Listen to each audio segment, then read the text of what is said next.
Hello and welcome to Mecom Music TV. My name is Michael. This is a channel where I talk about music, mainly hip-hop related, but, this is a new kind of format I'm trying out.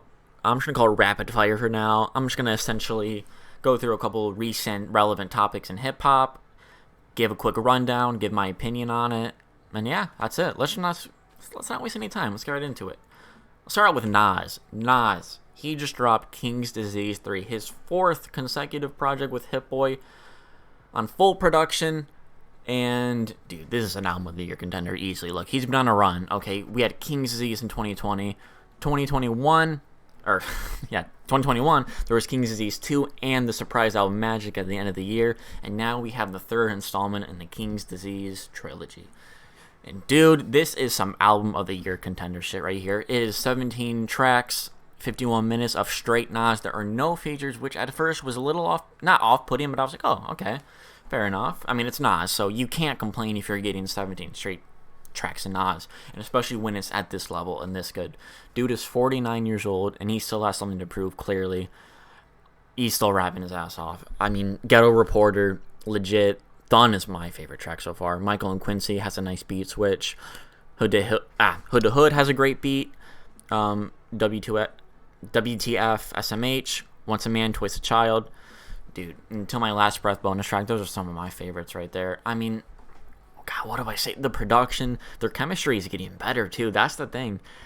I would argue that they've been getting better every single project. I mean, King's Disease, that's probably my least favorite out of all the Hit-Boy projects, but that's still a solid album, right? I'd say I'd probably put King's Disease 2 a little bit above Magic, but right now, man, I have King's Disease 3 as my favorite Nas Hit-Boy project. I mean, just the level he's rapping at is so crazy to see. His lyricism is obviously not declined at all. This is what an aging rapper should sound like, especially someone of his caliber. This is like, I want to see Jay-Z put out, a King's Disease 3 level type shit. I mean, 444 was amazing, but that was 5 years ago. We need to reignite that Nas and Jay-Z beef, which he does joke about in the album. But it is great. I mean, God, dude, just give it a listen. I'm not going to say too much about it, but this leads right into exactly what the next thing I'm going to talk about is 21 Savage calling Nas irrelevant. This is what he said on a Twitter space. He's not relevant. He just has a loyal-ass fan base, and he still makes good-ass music. Now, people ran with that as a way to, make people think that 21 Savage was sending a diss towards Nas, because that's what the media does. They want to stir up headlines and controversies. So on a surface level, people are like, well, what the fuck? 21 Savage dissing Nas, calling him irrelevant? Which technically, it is true. He does say that, but there is more nuance to it, okay? Essentially, you can see in the full quote, he's not dissing Nas. He's saying he still makes good-ass music and he has a good fan base. He's not dissing Nas' music in any kind of way.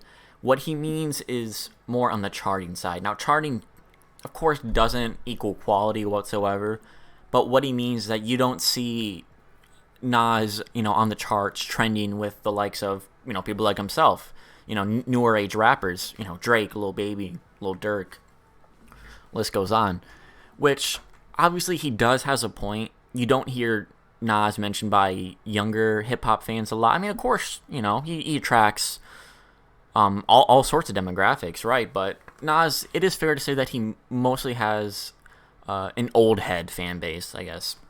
Not even a better term. The term old head has some negative connotations, but that's what he means. You don't see Nas, charting with these guys, which, it's fair, but to say he's not relevant, I don't think that's right. I understand what he means, right? And I agree, but to say he's not relevant, I mean, he's still collabing with newer artists like, King Disease. He had a Lil Durk, a Big Sean. He had A$AP Rocky on his last album. Not that he's as new as, some of these new wave guys, but still, he's definitely not an old head rapper. He's still in his 30s.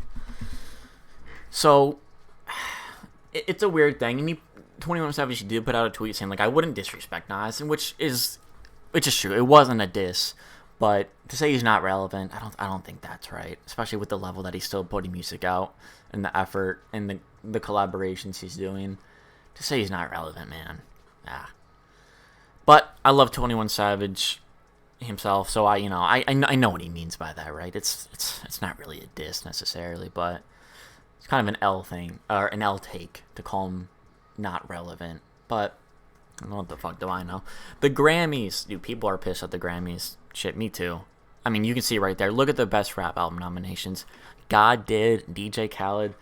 DJ Khaled, he has a couple of decent projects. Now, to the level in which he was involved actually in those projects, who knows? But Major Key had some good songs. Grateful, good amount of tracks are still in my rotation.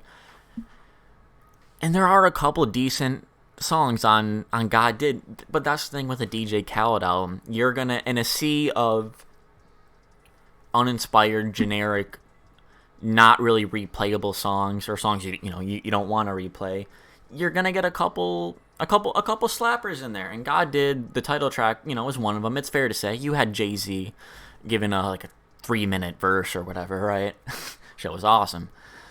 And that's not to diss, all the songs in there. It just doesn't deserve to be with the best rap album. I mean, there was so much good shit coming out this year. I'll get into that, but let's see. I Never Liked You, Future, that's fair. That's honestly fair. Future, he's been, I don't know what Grammys he has or hasn't won yet, but he is a pretty consistent output. He doesn't make bad music, for sure. I'm not really into trap very much, so I didn't listen to the project in its entirety, but the songs I did hear, I saw the appeal. I didn't think they were bad by any means, but I'd say Future deserves to be here. That's not. Come Home, The Kids Miss You, Jack Harlow, bro. Look, Jack Harlow, he's not bad at rapping, okay? The What's Poppin' remix, I don't know much by him, to be entirely honest with you, but I do love that song. He's not a bad rapper, but it's also, compared to everything else that's been out, I mean, this is what a lot of people have said, this is the kind of album you would hear, in a mall, in a Forever 21 store. It's just, it doesn't push rap at all. He stays in his lane, which is cool, but it doesn't make for the best rap album of the year. It's decent, all right. It's a decent project. But come on, what are we doing here? Mr. Morale and the Big Steppers. Now this obviously deserves to be here. Kendrick, he put out. It's too soon to call it a classic, obviously, but shit. I don't even know what I put this album. I mean, it's at least like a 9, right? And that deserves to be here without a question. I mean, thank God. And it's Almost Dry. Also a well-deserved nomination, Pusha T. He was nominated for Rap Album of the Year also in 2018 with Daytona. Didn't win, but here he has another shot. And while I don't think it's likely being put up to Kendrick, I would love to see Pusha win. I mean, there's tracks like Neck and Wrist, Rambleton, Dreaming of the Past, Diet Coke. It's full of bangers. I don't know if it's better than Daytona. That's a tough one, but I deserve to be here. It's great to see Pusha T nominated again. Now, I don't have him up here, but Album of the Year nominations is a little interesting. ABBA, Voyage, Adele 30, Bad Bunny, Beyonce, Renaissance, Coldplay, Harry Styles, Kendrick was nominated for Shirt of Album of the Year, just, over just rap, and Lizzo and Mary J. Blige. Now, as for predictions go, it's most likely that Harry Styles is probably going to win, right? Or maybe Adele, or maybe Lizzo. Because the thing is with the Grammys we've seen in the past, it's not going to end up the way a lot of people want it to. A lot of people are going to want to see Kendrick, including myself, win Album of the Year, but we've seen him snub before. He was snubbed for To Pimp a Butterfly in 2015 for Album of the Year. Go to Kid Mad City, lost to Macklemore in 2013, which was, a big upset, obviously. So I'm not going to expect Kendrick to win Album of the Year, although I want him to. That's my hope. But most likely, I see it being Harry or maybe Adele. That's just kind of the Grammy way. Just another little category. Song of the Year, Adele, Easy on Me, Beyonce, Break My Soul, Bonnie Raitt, I don't know who that is. Just Like That. God Did from DJ Khaled, right, with Rick Ross, Lil Wayne, Jay-Z, John Legend, and Friday. Gale, A, B, C, D, E, F, U. Bro, that song does not deserve to be there. I'm sorry, Song of the Year? Come on. Look, music is subjective, but I'm not the only fucking one who feels this way. It's not a terrible... I mean, it kind of is. I can't think of much positive to say about that song, but come on, bro. Song of the Year, what are we doing? Harry Styles, As It Was. Decent Bob. Kendrick Lamar, Heart Part 5. Lizzo, About That Time. Steve Lacy, Bad Habit. Taylor Swift, All Too Well, 10-minute version. What do I want to see? I mean, look, Steve Lacy, it's cool. You know, he's blown up. I know through TikTok. There was a whole thing about that where his fans at his shows, they were mainly his TikTok fans and didn't actually know have his music. That's pretty funny. Poor Steve Lacy. Song of the Year. I mean, you know, Easy on Me, Break My Soul. You know, there are some well-deserved songs. You know, it's mainly just off of popularity and what gets the most attention. But you know, that's the Grammys. You know, it makes sense in a way, right? Now, what do I see winning here? Oh, first of all, what I want to see, I'd love to see Kendrick win, of course. I mean, come on, Kendrick sweep. Come on, all these categories, please, Kendrick. You know, Easy on Me. I do really like that song. I like Adele. Break My Soul. It's a good song from Beyonce. It'd be cool to see the God Did song win. I mean, it's DJ Khaled, but you know, for that Jay-Z verse, man.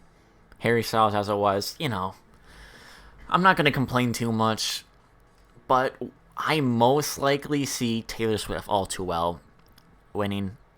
I mean, it's Taylor, man. I saw that song everywhere. Just based on what I've seen on the Grammys. That's just my personal prediction. I'm not saying I hope that's the case. No disrespect to Taylor Swift. Midnights is it's a decent project. I have no hate for Taylor Swift, but there are definitely other artists I would like to see shine over her because, to be honest, man, she's already like the biggest artist ever. You know, at least in my lifetime. I mean, you saw the shit that's going on with her. Her album sold like 1.4 million, I think, units in its first week. I think like 700K were vinyl alone, if I recall correctly. I mean, what she's doing is impressive. So it's not going to be surprising if we see any category she's nominated in win in her favor. But those are my predictions. Those are my thoughts. You know, the thing is with the Grammys, look, man, people get really pissed about it every year. And I do agree, it's shit, it's the Grammys, but you have to accept them for what they are. You can't expect them to deliver what they want. Just accept them. They're shit. They don't nominate what most people actually want. That's it. That's it, you know. I gave up. I think people should honestly stop fucking giving up and putting so much anger and attention towards them. They're gonna disappoint year after year. I mean, it's been 7 or like 8+ years since that shit happened with Kendrick. You know, that's when a lot of people, a lot of hip hop fans specifically, were really started to boycott the Grammys. Like at this point, just fuck them. You know, look, I agree, but come on, just don't take it seriously. I mean, if an artist wins, you know, like if Kendrick wins, it's cool. You know, that he gets recognized on, you know, on a platform like that if he were to win. But we'll see, man. Don't take it too seriously. Yeah, I'll see y'all soon. Peace.